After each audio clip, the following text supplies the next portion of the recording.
Welcome back to the Albuquerque Vipers franchise, and today we've got the 2017 offseason as the Vipers look to defend their title. Now, if you're new around these parts, or maybe you want to brush up on some of your Vipers history, I just released a recap video of seasons 1 through 11, that way you can get mostly caught up to present day. For the 6th time in this series, the NFC wins the Pro Bowl here, 26-9. Orlando Cross and Larry Fitzgerald connected for a touchdown, and Daryl Fannin got himself a safety. Our total assets for 2016 was $527 million, and our net income was nearly $79 million, so we're sitting pretty good right now. A coach on the Chargers is going to be retiring, and from the Jaguars, Art Shell's going to retire, and Tom Coughlin's going to retire as the coach of the Green Bay Packers. We're going to bring back Simeon Rice to be our defensive coordinator, and we've got to bring in a new training staff. Looking at retirements, Rex Grossman didn't have a horrible career. He retires as a Super Bowl champion with the Chicago Bears, bounced around the league as a starter a lot between a lot of different teams. Matt Schaub's going to retire as a Dallas Cowboy. Andrew Walter retiring as well. Patrick Jones is going to retire with the Patriots, another player who is a CPU generated from that 2007 draft class, spent his entire career with New England as a solid depth running back. Craig Hunter's going to retire. Brian Lucas, all these young guys here. Greg Jones, the fullback, is going to retire. Lawrence Vickers, David Kurtman. Lee Evans is going to retire as a Buffalo Bill in his last year there. I believe he just came back, or he spent 2 years there. He's coming off a 1,400-yard season, 16 touchdowns. Kind of surprised that he's retiring, but he is getting up there in age. Maybe he wants to go out on a high note. He did win a Super Bowl with the Packers. Mark Clayton's going to retire with the Titans. Andre Johnson with the Steelers. Mark Bradley with the Panthers. Roy Williams retires as a Lion, and I believe he was a career Lion. Indeed, he was. Good for him. Troy Williamson retires as a Steeler. Michael Clayton with the Giants. Mike Williams with the Dolphins, and Chris Henry with the Panthers. Ben Watson retires as a Colt. Alex Smith, who spent a few years in Albuquerque, is going to retire with the Broncos. Of course, he was drafted by the Bucs. Spent 3 or 4 years here, was in Pittsburgh, and then a couple years in Denver. David Thomas also retiring. Leonard Davis retires as a Jacksonville Jaguar. Looking at the guards, Cooper Carlisle, he spent a good chunk of his career with the Vipers. His last year is on the Colts, and then he's going to retire. Daniel Coppin retires with the Cleveland Browns. Kabir Gubiamilia, I know I'm botching his name. He didn't play for us. His brother played for us. He played for the Packers, the Colts, the Eagles, and 1 year in Kansas City. Alex Brown did spend a year with us, I know. He's going to retire as a Green Bay Packer. John Abraham retires with the Chicago Bears.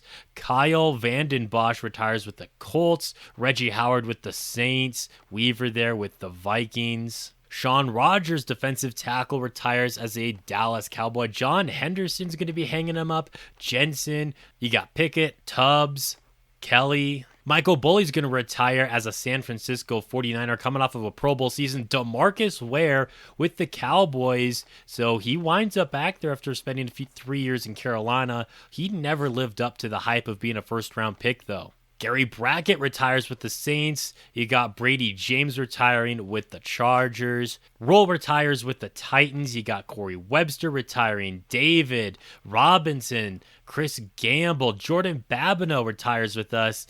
Good, because otherwise we were probably going to cut him. Bob Sanders retires with the Texans. Did he ever get himself a ring? I think he did when he was in Indianapolis. Yeah, he was there for their one Super Bowl win, I believe. Jason Allen's going to retire. Daniel Bullock, C.C. Brown. And then Troy Polamalu, probably the biggest name that's going to be hanging up the cleats.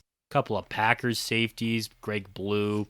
Phil Dawson retires with the Giants. And after just 1 year, Chris Hansen is going to retire with us. So he did get himself a ring, but we are once again in the market for a punter. In restricted free agency, we're bringing back Maurice Sanders, Javon Anthony, and Dejon Beasley. Everyone else that you're seeing here, Greg Riddle, Chrisman, Devine, and Maurice Taylor, are all going to become free agents. We're going to re-sign John Kelly to this 3-year, $15 million deal. Trey Francis is also going to be sticking around, as is the great red zone threat, Vaughn Lewis. Daryl Fannin's going to be getting a pretty big deal here, 3 years, $40 million with a $10 million signing bonus. Ron White's also going to be sticking around on a 3-year deal. As for players who will not be returning, Richard Hutchinson, the defensive tackle, had 2 solid years with us. Actually had 1 good year and then 1 meh here. We're going to be letting him go. Darius Mack is going to be walking, this left guard here. Baron Cleveland is a guy that maybe if he doesn't get picked up after the first wave of free agency, we might bring him back. It's just that he only has one like really good season under his belt with that 12 sacks. Every other year, he's only gotten 5, and I think we can get someone a little bit cheaper to have similar production to him. Malecki was disappointing as a return man for us. He has 99 speed, but I don't think he has the best acceleration. I mean, 90 is actually pretty solid, but I don't know. You just can't really feel it out there on the field. We're going to be letting him go. Glenn Quinn is going to be walking. Koch, we're going to be letting him go. And Steve Farr, who was a 7th round pick for us all the way back in 2008. He's made it on the roster this far, but no longer. We're also going to cut fullback Andre London. There's no reason to have 2 fullbacks on the team. We signed Brian Mormon to be our new punter, 99 overall, coming in at 41 years old, probably just a 1-year rental. We signed Keon Hill, a defensive end, to hopefully fix our pass rushing issue that we have on the outside. He wasn't great in Indianapolis, but he had a few good years in Chicago, so we're hoping we can revive his career there. And then we got Rob Matthews to be a depth running back, and Harold White as a cornerback, and more so as a return man. Vince Young sticking around in Seattle. Brian Johnson's going to be an Indianapolis Colt. Edwin Seymour to the Patriots. Gerald Williams to the Bears. Dexter Thompson leaves Green Bay. He's going to join Seattle and rock Sean Alexander's old number. Reggie Bush stays put in Indianapolis. Fernandez to Detroit. Scott Donaldson leaves the Cardinals. He's now on the Cowboys. Richard Rodgers plays for the Packers, but not the Richard Rodgers that played for the Packers in real life. And Lawrence Maroney, one time a great running back in the NFL. Heck, he's coming off a 1,300-yard season, is a free agent. That's someone we might have to pick up. Here's some fullbacks that got signed across the league. A lot of teams filling that position there. Darren Fulton was coming off a huge year with Indianapolis. Despite that, they let him go, and he signs with the Chargers. Bruce Hendrickson, former, what was he, a 4th overall pick or something like that? Yes, he was by the Cowboys. He's now with the Bills. Andre Seymour's with the Titans. Ray Glenn to the Texans. Eric Strong to the Falcons. Robbins and Ricks go to Houston. Byron Dorsey's headed up north to Buffalo. Heath Miller's a Detroit Lion. Mark Orlando with the Falcons. Ben Schroep is back with the Seahawks. I believe he was there at one point. Indeed, he was. Spent 3 years there. Then some time in Indianapolis. Levi Jones is with the Pittsburgh Steelers, who double-dipped at the left tackle position. The Saints got Rick Steele, the top left guard on the market. Mo Hall is going to sign with the Chargers. San Diego making a lot of key signings. And the Colts shore up their offensive line with Robert Briggs at the right guard position. Only one right tackle got signed. It was Harris to Miami. After 6 years in Detroit, Julius Peppers joins the Redskins. Jason Simon goes to Detroit to replace him. Aaron Cateman, the veteran, he's going to be playing with the Saints. Lake Doe, former 1st overall pick, to the Dallas Cowboys. He gets replaced in San Francisco. Ty Warren is to the Cowboys as well. Baron Cleveland leaves us. He signs with the Philadelphia Eagles. We did let Jesse Baker walk, something I did forget to show in the re-signing period, but he had just been really disappointing for us after just being dominant in Washington. He comes here, puts up 1 sack, 8 sacks, 6 sacks. So we let him go. He signs with the Texans. James goes to the Colts. The Broncos get Charles Grant and Richard Seymour. Of course, we signed Hill. Tapp goes to the Saints. Todd Glover signs with the Steelers. You have Robinson to the Broncos. The Redskins get Harris. Jonathan Sullivan to the Green Bay Packers. 99 overall linebacker Antonio Jones signs with the Redskins. They're really beefing up their defense. Travis Smith is going to sign with the Cowboys. You got McKenzie there. Sean Merriman's joining our division. I can't say that I love that. We're going to have to see him twice a year. After 6 years away, Carlos Dansby is back with the Cardinals. Nick Barnett is with the Lions now. Bernie White signs with the Redskins. Man, they just keep signing a bunch of key players. Look out for them this season, I guess. And Chicago got themselves a good outside linebacker. They seem to have a lot of those in their history. Jeremy Berry's going to sign with the Lions. Couple of outside linebackers there go to Baltimore. Calvin Byrd is going to be signing with Detroit as well, so they're getting some nice key signings here as we look at the other corners. Brent Sherry is going back to New Orleans. I believe he played there once upon a time. Nope, I'm thinking of somebody else, but he's going to go to New Orleans to help shore up their secondary, and the Cowboys are really shoring up their secondary too. Randy Waller signs with Dallas. Derek Franks with the Texans. Sean Taylor goes to Green Bay. TJ Smith to the Chargers. Keys signs with Tennessee. You got Chris Oldham going from, I believe, the Jets to the Giants. Emmanuel goes to the Ravens. Isaac Ford to the Bengals, so he can stop picking off Orlando Cross all the time with New York.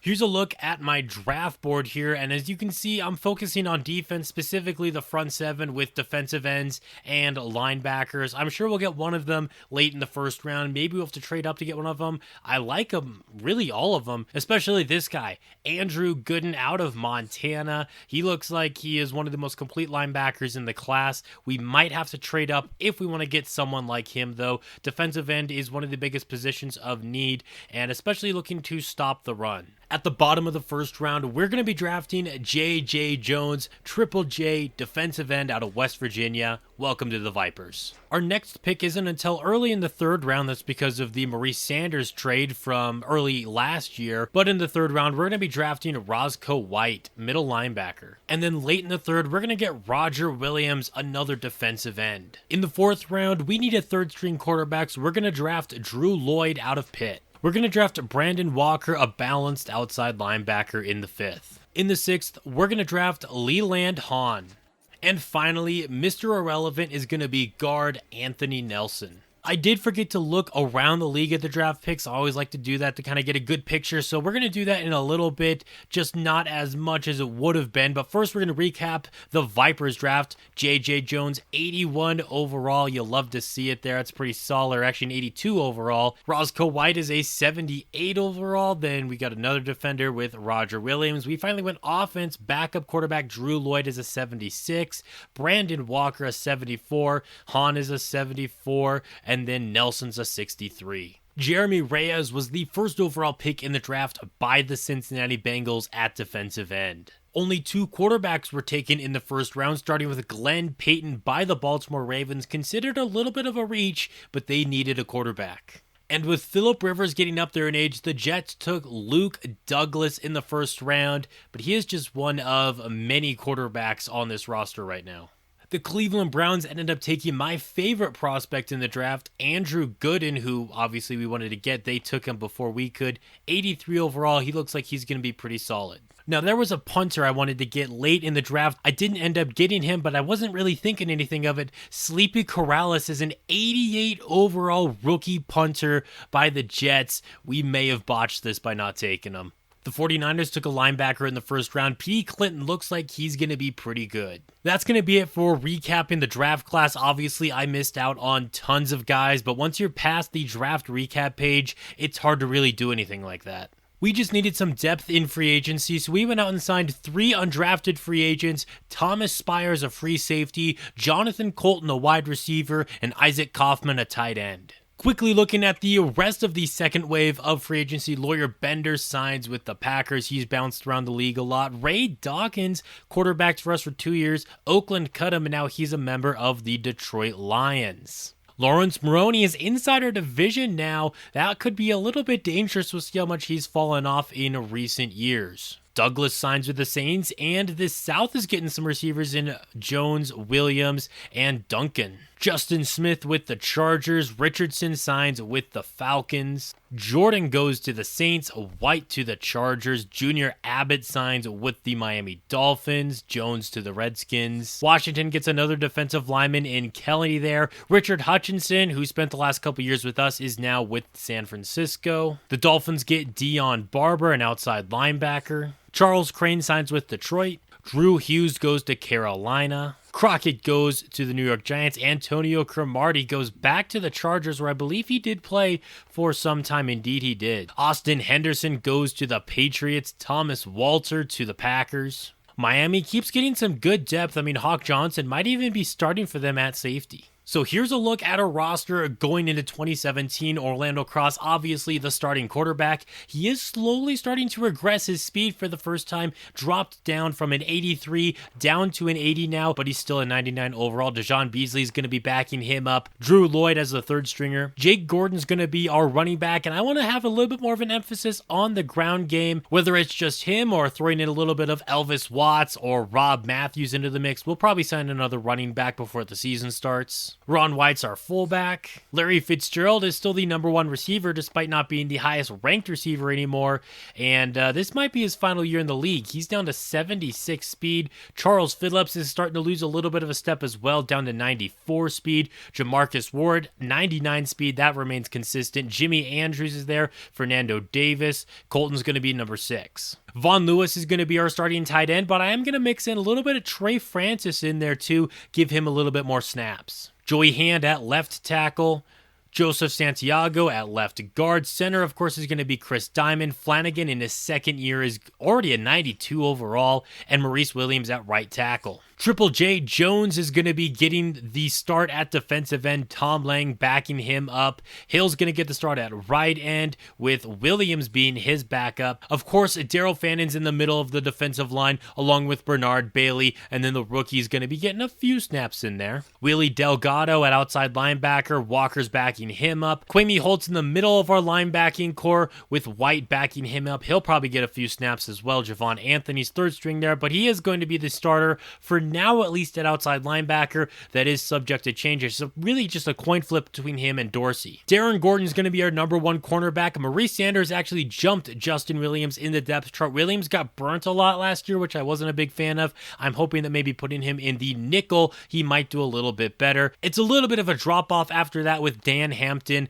and Harold White. Lamar James, our free safety, and Thomas Spires, the UDFA, backing him up. John Kelly at strong safety with Vince Mitchell behind him. Brian Koch at kicker. Brian Moorman at punter. Harold White is currently set to be our kick return man and punt return man. Koch for kickoffs. Chris Diamond as our long snapper, and Jake Gordon as our every down back. And that's going to be a wrap for the 2017 offseason. Thank you guys so much for watching this video. If you're excited for this season, go ahead, leave a like, leave a comment down below on your thoughts of this offseason and what you think is going to happen this year. I hope all you guys have a wonderful rest of your day. And until next time, this has been Jeffrey reminding you to stay moist.